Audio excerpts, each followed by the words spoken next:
Okay. Guess I should. So this work was done as part of Jason Carter's thesis, and he couldn't make it, so I get a chance to present it, and I hope I'll do justice. The overall goal of this work, at the most abstract level, is to provide a collaboration environment that supports opportunistic collaboration. More specifically, when somebody is in difficulty, it allows help to be offered opportunistically. Okay? That means that the helper has to have some kind of awareness of the worker's cognitive state. And we don't provide direct awareness.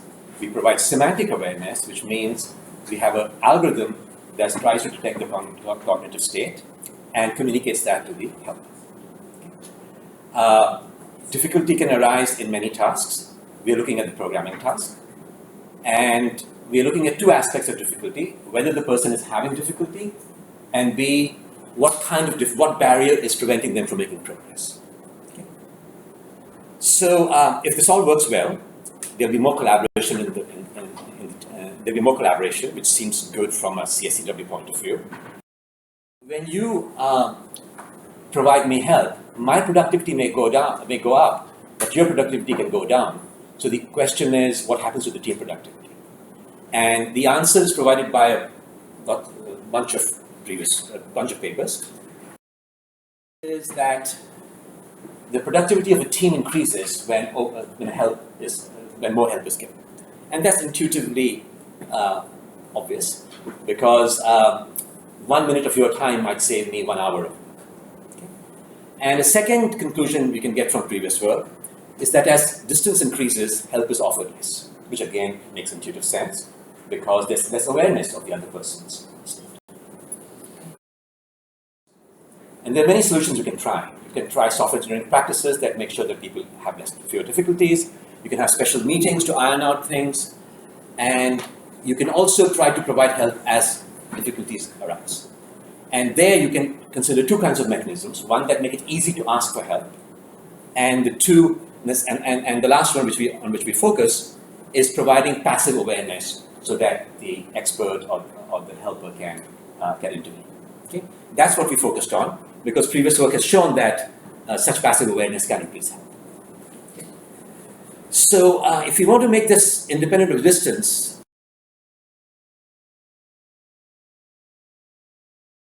could do, and what seems like the first solution to try, is to basically take what happens in the co-located case and simulate that in the distributed case. Okay? So one effective way of doing helpful software engineering is to put all the programmers in one room so that we are aware of each other's activities.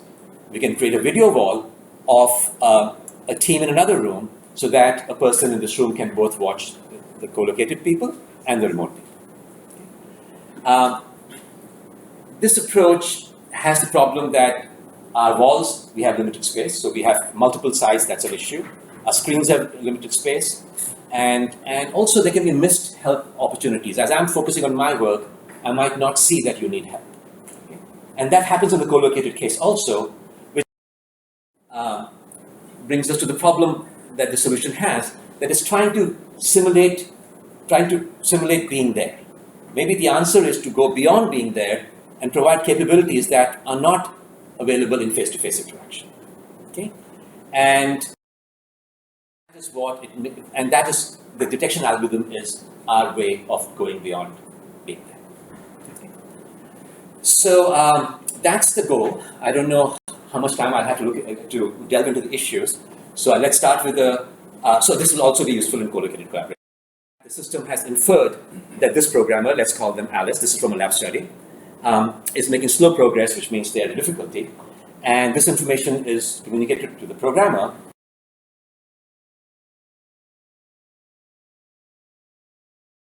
Communicated to a potential helper, who's the experimenter in this case, and collaboration. And you see the end of the collaboration here, where Jason, who's the helper, is being thanked by the worker after an interaction in which Jason pointed them to a URL to help them solve the problem. Okay? So that gives you a flavor of the. And let's now look into the issues. Okay, so first, what is difficult? And that is in the eye of the beholder. Okay, So having difficulty is developers or some external observers' perception that the developers are making slower than normal progress. Again, they have to decide subjectively what that really means. The next question is, what do we mine to detect difficulty? So we could mine either the physical characteristics of the person.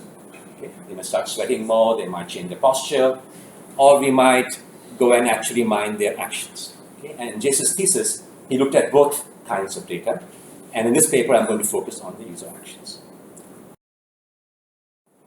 So the basic intuition behind that approach is that my interaction with the programming environment will change when I'm making slower than normal progress. Okay? And also a second intuition is that difficulty does not change instantaneously. It'll change after some segment of work. Okay? And so we make predictions not on each command, but after a certain number of commands have been executed. Okay?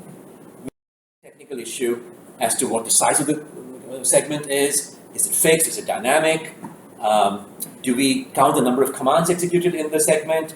Do we look at the amount of time it took to execute those commands? Are the segments overlapping, non-overlapping? So we took the simple approach. The issue we had was number of commands versus amount of time. And we chose number of commands for two reasons. Different people might have different interaction rates, and we wanted to not have to build individual models. We wanted to build a group model that doesn't require training by every new programmer. And also, I might pause interaction because I'm in difficulty, or because somebody's come into my office or I've taken a break. So we wanted to not be time sensitive.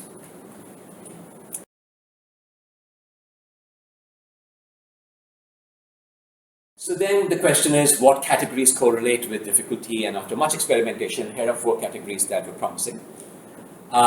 Edit commands, debug commands.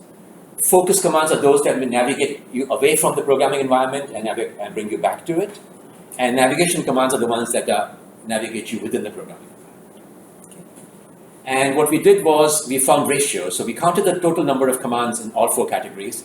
Then for each category, we found how many commands were executed in that category divided by the total number of commands. Okay, so we got the edit ratio, the debug ratio, and so forth. What we found was that when people are in difficulty, the green lines are the edit ratios. The edit ratio goes down. Okay, that makes sense. We're doing less constructive work. And the other commands go up, like we're focusing in and out more, we are navigating more, and we're debugging. Okay? So these are 2 graphs from 2 points of time in 2 different programmers' logs. And we did a more general study where we actually had 17 subjects create a GUI. And there are many machine learning algorithms you can use. We didn't try to invent a new one. We use a decision tree algorithm in all of our results. And there are 2 things to worry about. How many times, when I'm in difficulty, when people are in difficulty, how many times, how many of those difficulties are captured? And how many times do we get false positives? That when we're not in difficulty, the system says you're in difficulty. Okay? And the good news is that whenever the system said a programmer was in difficulty, the programmer was indeed in difficulty. Okay? The bad news is that we caught only 20% of the difficulties. Okay? So the glasses are full or the glasses are empty. Unnecessarily disturb potential helpers. That's good. Okay? With the high false negative rate, the programmers might be in difficulty and they may spend more time than they should. Okay?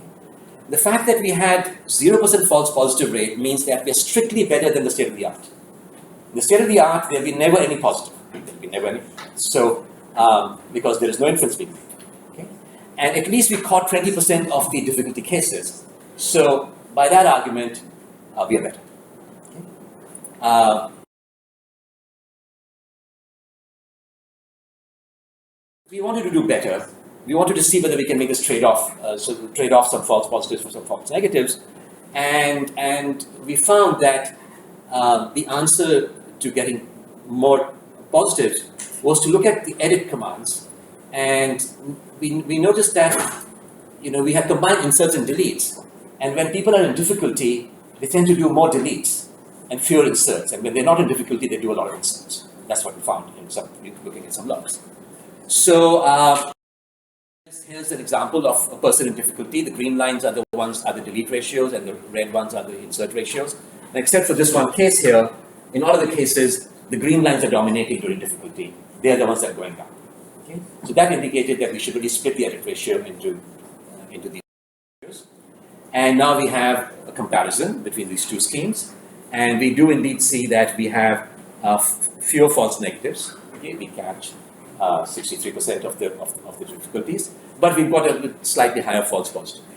Okay, and the conclusion from this is, look, this is an iterative approach. We have to keep trying, and this is only so much inspiration.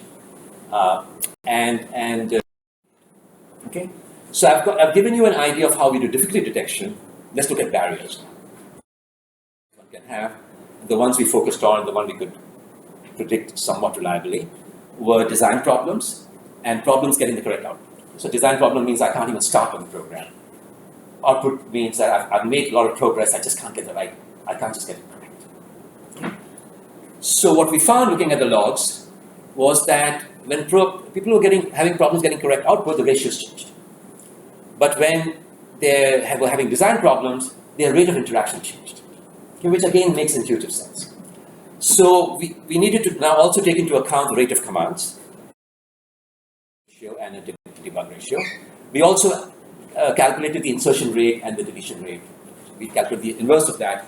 So we saw the mean insertion time, which is the mean time between insertion events, and the mean debug time, and so forth. Okay. Algorithm. And this shows you why these features were good. You see in the top graph, there's incorrect output, and that's predicted by the debug ratio going up. Okay? And here you see there's a design problem, and that's predicted by a high focus time. That means they're spending a lot of time between commands. Okay? And again, okay, so this time we didn't do a lab study. This time we did a field study to evaluate. Okay? And we could do the field study because Jason, as part of his PhD requirement, had to teach a course, and he taught a CS1 course. We thought this was a great opportunity to go and apply his research ideas. Okay. So we used this for both the field study and the help environment I'm going to talk about later. And what he did was he offered, in addition to office hours and email, he offered special synchronous help sessions where 3 students could do their work and be observed and could ask for help. Okay. And they were logged. Okay. All the actions were logged. And every time they asked for help, the problem that they asked about was noted, so he found out what the barrier was. Here's the result from there, that he predicted incorrect output correctly 73% of the time, and design problems correctly 86% of the time. Okay, so again, it's better than random, the glass is half full, but it's not 100%, and I guess the main point of this whole talk is there's a lot of future work one can do in this area. We've got the barriers addressed to some degree. We've got the detection algorithm also as a result. Let's focus now on the collaborative environment. Okay, so I know you're in difficulty. I need to offer you help. How do I offer you help? Okay, and our instincts and experience told us that we need a screen sharing system. Such a system to the students of his class, and no student wanted to use that tool. Despite, even though they could receive extra help, every student would refuse help. And he polled the students.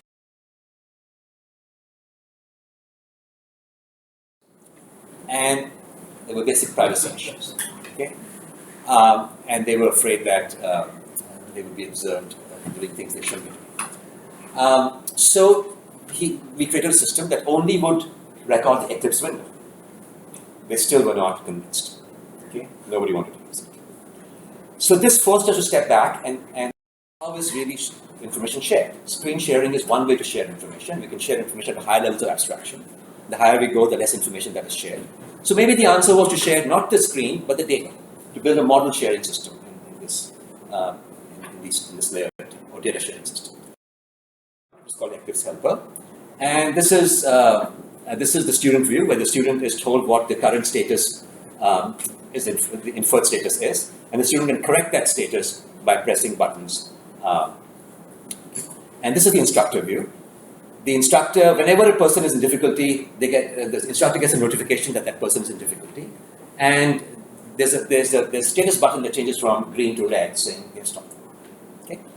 At that point, the instructor can press a button to view the project, and the student's actions are seen by the instructor, and they can observe the person and decide to offer help or not decide to offer help, okay, based on what the problem is. And at this point, the students were much more willing, and a lot of them adopted the system. So now this was a real class, and we had an experimental system. We didn't want to really, we were very insecure. Even though we had lab studies that showed good results, we were pretty insecure about the system.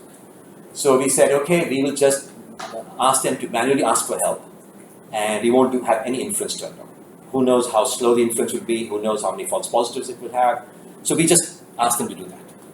Only one student pressed the help button or the slow progress button to ask for help. Again, even though many students failed the project. Okay? So again, we asked them, what the reason was. If he was available, and we were just so overwhelmed, we forgot to press the button. Okay? And this is consistent with many studies that show that programmers are late or hesitant to ask for help. Okay? So Jason's solution was that he would go and tell them he's available at these times and he's very willing to offer help. And now we had the opposite effect. We had a deluge of help requests. Okay? People were asking for help even when they shouldn't be asking. Okay? So it was time to turn the experimental system on. Okay? And say, okay, this is not working. We can't lose by having that system on. Okay?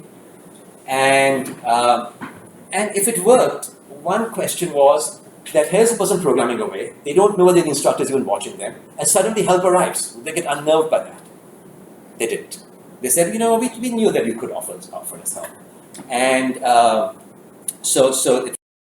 and here's how the interaction went. Jason found out that they detected that they needed help. He saw their activities. Then he started an email session, okay, and said, you need help. And often the help was given as references to background material that they should review, or a description of the specific problems they were having. Okay. And help was given, this was done in the last part of the class. We did a lot of experimentation during the whole class. And it was given 9 times to 8 students in the last 3 assignments. And here's an example. The instructor sends an email saying, do you need help? The person says, here's a specific problem I'm having. The instructor says, here's some abstract material that you should go read. And they do that and say, thank you. I struggled with that for over an hour. So those are the successful cases. Students were not only appreciative of the help offered, specific help offered, the fact that the instructor was willing to help, and they bonded more with the instructor. And they liked the fact that the system was working, like this person says. Cool to see that the helper is working. Thanks for asking me what is wrong. Okay. Where after many email interactions, the instructor couldn't figure out what the problem was, or what was. And at that point, and the reason we believe is that the worker couldn't point to the screen and say, this is what's wrong. And the email was just too slow.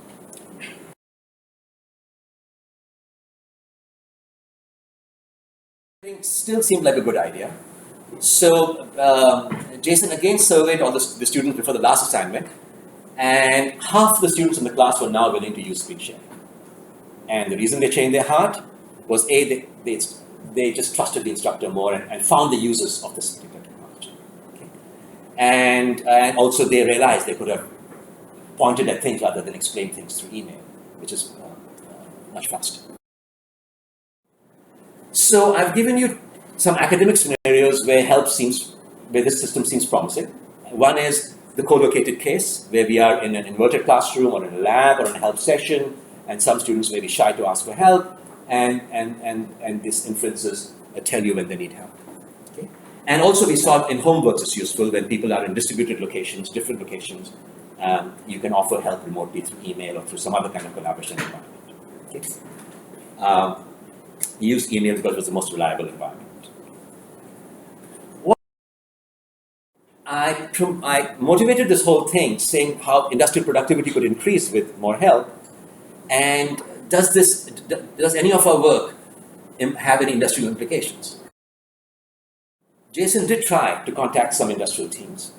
And not surprisingly, the managers were not very willing, especially in this developed country, to try this untested technology. Okay? But not to say that we have no industrial implications. In a previous work, 6 of the subjects in Jason's lab study were in fact industry, people who worked in this industry. And his system was trained by one of his friends who used his system to actually do his daily work, industrial work. And that really improved our algorithms. So there's some industrial implications from previous work. And in this work, in this paper, we also talk about a new study we did where we showed a user interface, or a little extension of the user interface, to 6 mentor-intern pairs at a large company. Okay? Again, that's a mentor-intern relationship is one that could benefit from such a tool. And asked to give examples of when this would have been useful in previous health-giving scenarios, and if they thought this was a good idea. And all pairs liked the idea. So for example, one intern said that it would be nice that his mentor could basically watch over his shoulder when he needed help. And the manager said that this would be great because I have to have fewer meetings to determine if help is needed. I can just see when help is needed. And by definition, difficulty arises a few times. So difficulty is rare by definition. So this seems like a more productive use of a person's time.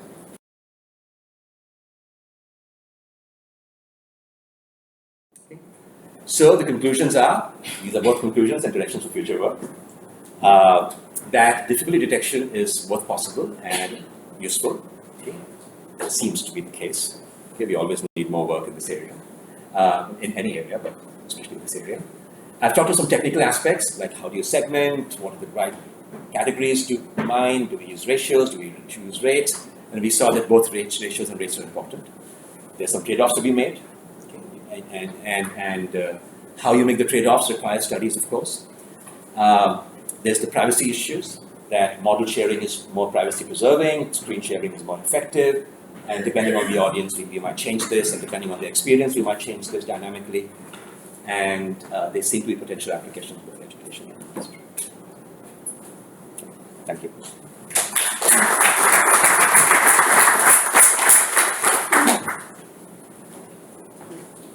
I was wondering whether part of the difficulties that we had in the study were related to the fact that there is, first a question, was the PhD student of yours also rating the students? Yeah, he was grading students. Yeah, so this is kind of an inherent conflict, I don't want to show weaknesses exactly to the person that is later giving me the overall result of the course. And so I was wondering whether it would have been, whether you had indicators for setting up a peer help system, what would have helped the situation. So, okay. So are you an academic? Are you a professor? Sometimes, yes. Students are never shy about asking about difficulties. In my experience, because that's, but not to fellow students. That's always a difference. Yeah, but so you're right. So would they be more willing to show difficulties to peers? Yeah. So I don't know. I mean, the answer, we don't answer the question. But we use Piazza and we use many social forums for allowing students to help each other, and they are, many of them ask questions. And students are always willing to answer questions. And, at least in my class, there's no such thing as a stupid question. We keep drilling that into students. So, but, I mean, there's a lot of studies that can be done here, that how willing are industrial workers in exposing their difficulties. And that's even more so because now they may not be promoted if they're having a lot of difficulties. But, again, I've talked to people, and what happens especially with offshore programming is that those people never tell you that they're having difficulties till it's too late. And we have a lot of privacy control buttons where you can control who sees your inferences. Again, that means you have to somehow decide who should see. It's not easy to see these, exercise these controls sometimes. But you can make sure that somebody who's judging you, and the person's a judger, will never see your inference. Okay. So an intern may be willing to show his difficulties to his mentor, for instance. The students come all the time to our office hours, and so. But that's again a direction of future work. We didn't answer that question. Yes. I was wondering if the industrial applications, could this system be used or misused or abused by a manager for surveilling his employees? Absolutely, that's always the, so we don't have any managerial implications here. But as long as there's a button to make sure the manager doesn't see, Yeah. and the manager can't force that button to be disabled, we are fine. But you build nuclear technology and who knows what happens, right? So we're just trying to build the technology.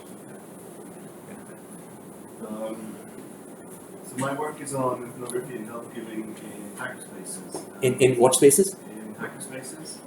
And I was wondering, are you thinking of any future work towards kind of applying that model to physical collocated interaction or physical collocated work? Actually, my dream is that this will be used in a large inverted class. Okay, where we have 200 students, maybe only 5 or 6 of them are hopefully facing difficulty if the lectures have been good.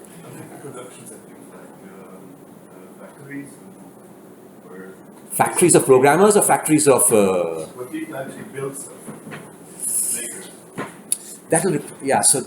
So there's some physical components there. It's physical components there. So you need some cameras and tracking.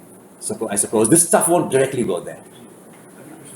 Yeah, but I think so. Actually, when I saw the talk on the surgeons who when there was operation from Drexel, and they didn't quite know what the other person was up to, I was thinking, can we put cameras that can they sense what the other person's doing without that verbal cue? Because we heard that sometimes the verbal cues are not presented. So I think there are potentials with physical sensors in which I have no expertise. So I can conjecture as much as I want. Your data mining algorithm is taking into account the navigation ratio. Yes. Right? So you consider that if they navigate more, they're having difficulty. We don't consider it. We just give it to decision tree, and it does whatever it wants to. Yes. But And what if they navigate for other purposes than for programming? Okay, so that's a good point also. So if you go out from the system. Okay, so this is all creating programs from scratch. What happens when you're maintaining code? When you're maintaining code, navigation just happens because you are going from one module to the other module, and these are large programs, and it's quite possible that our training data here will miss the maintenance inferences because that's when the navigation will change. The navigation patterns will change in that case. I don't know if that was your question, but navigation patterns were consistent for these guys. And they inversely correlated with difficulty. So they correlated with difficulty. So the more difficulty there was, the more navigation there was. But it's possible that in maintenance or for certain kinds of programmers, navigation will go up even when you're not having difficulty. Or sometimes you have an error code, so I go and copy it in a browser. Maybe somebody else had that together. So I'm still working on. Yeah. I went out on the system. Yes. I could not take into account this kind of thing. So I think you're giving all the reasons why we missed or why we had so many errors. So we didn't always get things right because there are always these cases which are atypical from the point of view of the training data at least. So, okay. Thank you.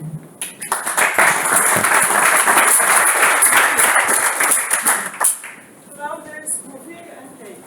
You need to fill up because now we will have 2 sessions.